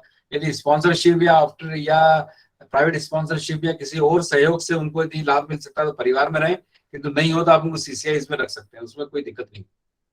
इनफैक्ट इसमें एक और चीज हमको करना चाहिए, कहीं ऐसा तो नहीं कि जानबूझ करके दोनों चले गए हैं तो छोड़ रहे हैं, तो कभी कभी आप सेक्शन 75 का भी इस्तेमाल कर सकते हैं, करना भी चाहिए जी। और लोकेंद्र जी ने हैंड रेज किया है, लोकेंद्र शर्मा जी उज्जैन से, अपनी बात रखें लोकेंद्र जी। लोकेंद्र जी। डॉक्टर विशाल नाटकर्णी सर को और आदरणीय कृपाशंकर जी को मैं ये निवेदन कर रहा था कि अभी जो अपने नए रूल्स आए हैं उनमें भी और पुराने रूल्स में भी था कि जुवेनाइल जस्टिस बोर्ड में जो प्रारंभिक निर्धारण की प्रक्रिया होती है उसके लिए विशेषज्ञ बाल मनोवैज्ञानिक जो हैं उनका एक पैनल, तो उसके लिए शायद मुझे लगता है निमहांस से जुड़ करके कुछ अपने प्रयास भी किए थे और निमहांस के कुछ विशेषज्ञ बाल मनोवैज्ञानिक जो है वो जुड़े भी थे, किंतु अभी उनका लाभ ठीक प्रकार से मिल नहीं पाता है सर। तो उसके लिए लोकेश जी बहुत वैलिड आपने पॉइंट उठाया इसके लिए। और मैंने शायद चौबे साहब ने पूछा था मेरे से कि क्या वे फॉरवर्ड है सर, क्या करना है आपको। तो मेरे जो चुनिंदा जो 4 मैंने सोच के रखा है कि मुझे इस साल करना है, वो 4 में सबसे नंबर 2 पे यही है कि सेक्शन 15 में हम एक प्रॉपर तरीके से ट्रेनिंग हम कर लें। इसके लिए हमने निमेंस से बात कर ली है, जो निमेंस में एक संवाद करके संस्था है उनके माध्यम से उसको किया। अभी हमने बात भी किया था, हम लोग, मैं और चौबे साहब दिल्ली में थे उस समय, हम लोगों ने देखा भी उसको। तो इसको बहुत जल्दी हम शुरू कर रहे हैं, उनका स्लॉट बड़ा बिजी है। तो हमें अक्टूबर के लास्ट वीक में हमें 5 दिन का स्लॉट बचा है। वो 5 दिन के स्लॉट में सभी JJB के जो मेंबर्स हैं उनको हम ट्रेनिंग दिलवाना चाह रहे हैं। 2 तरीके की होगी, मतलब एक्सरसाइज पूरी हो गई है। कुल मिला के 9 दिन की ट्रेनिंग होगी, पहला 5 दिन का होगा और दूसरा 4 दिन का होगा। ये 9 दिन की लंबी ट्रेनिंग में हम JJB के एक मेंबर को बुलवाएंगे, 2 सदस्य में से किसी एक को बुलवाएंगे ताकि JJB बोर्ड का जो कोरम है वो पूरा रहे। इसमें हम लोग काम कर रहे हैं कि मुझे लगता है अक्टूबर के लास्ट वीक में, नवंबर के फर्स्ट वीक में आप लोगों में से जो इंटरेस्टेड है उनको सबसे पहले की जो 50 की बैच है वो हम उसको शुरू कर देंगे। दूसरी बात, हमने एक काम किया है काउंसलिंग का कैडर बनाना। ये चौबे साहब ने पूछा था तो मैंने यही बात बताई थी कि काउंसलिंग का एक एस्टेब्लिश कैडर पे हम काम कर रहे हैं। हमने स्वास्थ्य विभाग के जो RBS के हैं उनके काउंसलर्स को लिया है, मेडिकल कॉलेज के काउंसलर्स को लिया है, हमारे जो साइको सोशल काउंसलर्स को लिया है। इसके अलावा जो सेक्शन 15 में जो ट्रेंड होंगे उनको हम लेंगे। तो एक जिले में 4 लोगों का एक पूल होगा जो कि टोटल इस प्रकार के बच्चों की काउंसलिंग की काम करेगा। कहते हैं ना कि हायर की टाइप बन जाए कि मेडिकल कॉलेज का जो प्रोफेसर है उसके साथ में हमारे RBS के काउंसलर हो जाए, उनकी हेल्प करने के लिए साइको सोशल काउंसलर हो जाए। तो एक जो लर्निंग होती है आपस में वो हम बनाना चाह रहे हैं। एक जिले में 4 लोगों का काउंसलिंग का पूरा पैनल हो जाए और वो पैनल जो है बच्चों की काउंसलिंग करे और इनसे बातचीत करे। इस पर हम काम कर रहे हैं लोकेश जी। इस साल के अंत तक आपको परिणाम इसके मिल जाएंगे। धन्यवाद सर, बहुत बहुत धन्यवाद। डॉक्टर प्रतिभा चतुर्वेदी जी ने हैंड रेज किया है, बात रखें अपनी। डॉक्टर प्रतिभा चतुर्वेदी जी, सबसे धन्यवाद सर। एक चीज पूछना चाह रही थी, JJB के बच्चों के लिए कोई व्यावसायिक ट्रेनिंग का जैसे अभी कोई अपने है क्या? व्यावसायिक ट्रेनिंग का देखिए, हम लोग इसमें कोशिश करते हैं। जो ITI है उन्होंने अभी मेरे पूर्व कलेक्टर थे आकाश त्रिपाठी साहब, मेरे को लगता है नितिन शुक्ला जी जानते होंगे। जो आकाश त्रिपाठी सर अभी टेक्निकल एजुकेशन में PS हैं। क्योंकि मेरे उनसे बहुत अच्छे वो थे तो हम लोगों ने ट्राई करके एक मेंटर्स हमने कराए हर CCI में। आप जब पूछेंगे तो हर CCI में एक मेंटर पहुंच गया है, ताकि ऐसे बच्चे जो वोकेशनल ट्रेनिंग कर रहे हैं ITI में उनको हम वहाँ पे हम उसमें डाल दें। इसके अलावा नर्सिंग जो कॉलेजेस में उसमें भी हम लड़कों को और जो बच्चियां हैं उनको एडमिशन के लिए हम लोग प्रयास कर रहे हैं। तो ये जो फैसिलिटीज है आपकी, जो ITI की है, जो टेक्निकल एजुकेशन की है, वो फैसिलिटीज को थोड़ा स्ट्रीमलाइन नहीं है, सही बात है आपकी, लेकिन हम उसको स्ट्रीमलाइन करने का प्रयास कर रहे हैं कि हम उनको उसमें डाल दें। क्योंकि लास्ट टाइम पर बहुत छोटा सा बजट आया था तो उसमें मैंने मतलब थोड़ा सा जद्दोजहद जो भी करके ऐसा करके उनको कि वो फास्ट फूड की या कुछ ऐसा ट्रेनिंग करवाई थी अचार की।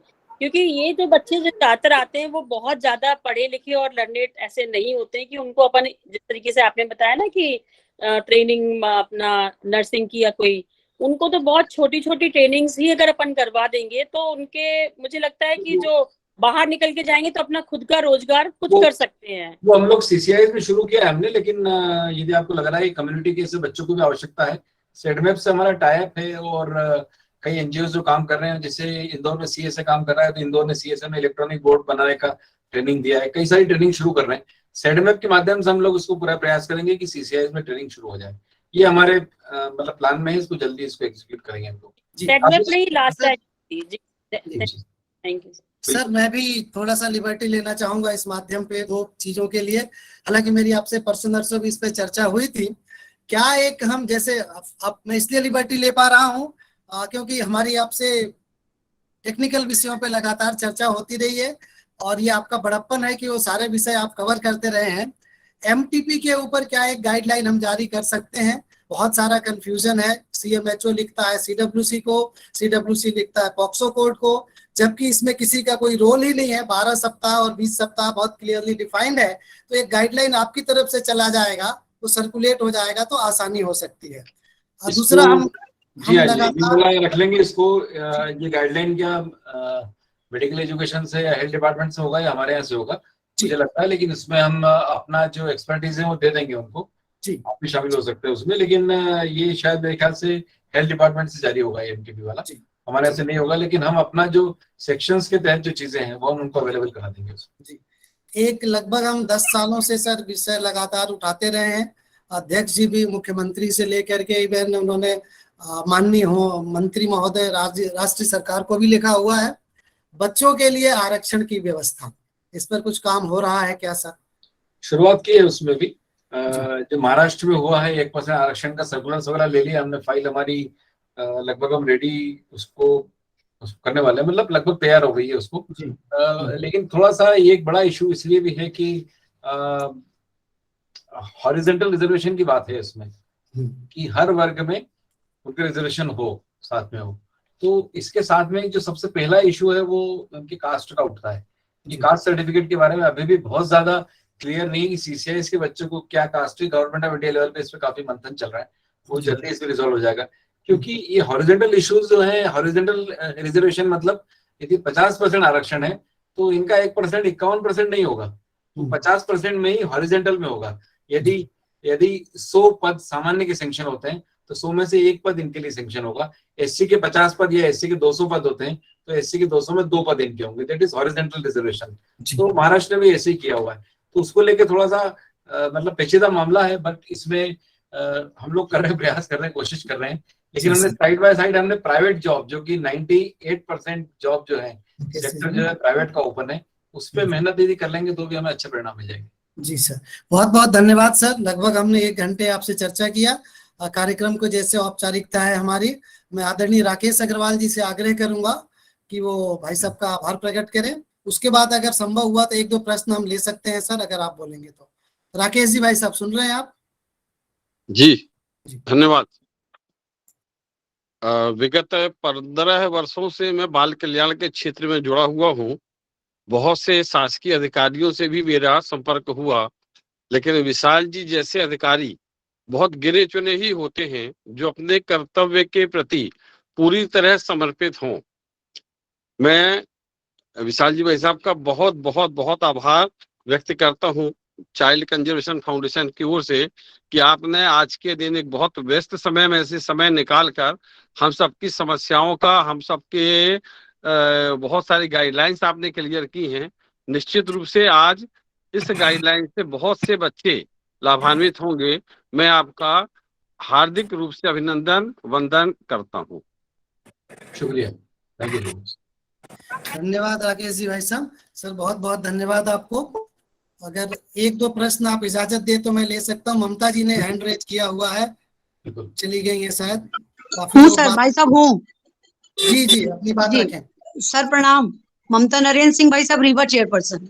भाई साहब एक छोटी सी बात जो देखने में आ रही थी कि बच्चों के लिए जो पैसे जमा हुए उसमें परिजन मतलब जो भी उनको अभिभावक हैं उनका और बच्चे का साथ में अपन ने ज्वाइंट अकाउंट डाला, तो सर उसकी मॉनिटरिंग तो होगी, और मान लीजिए कहीं ऐसा लगता है कि कहीं पैसे का वो मिसयूज कर रहे हैं, जैसे अभी रिसेंट 1-2 दिन पहले एक केस देखने को मिला, तो सर उसके लिए मॉनिटरिंग रहेगी ना बराबर? बिल्कुल, वो जो मैंने फॉलोअप की बात किया है उसको सर फॉलोअप में इस पे जैसे हमने देखा होगा कि मुख्यमंत्री कोविड बाल योजना में हमने हर बच्चे के लिए एक पालक अधिकारी नियुक्त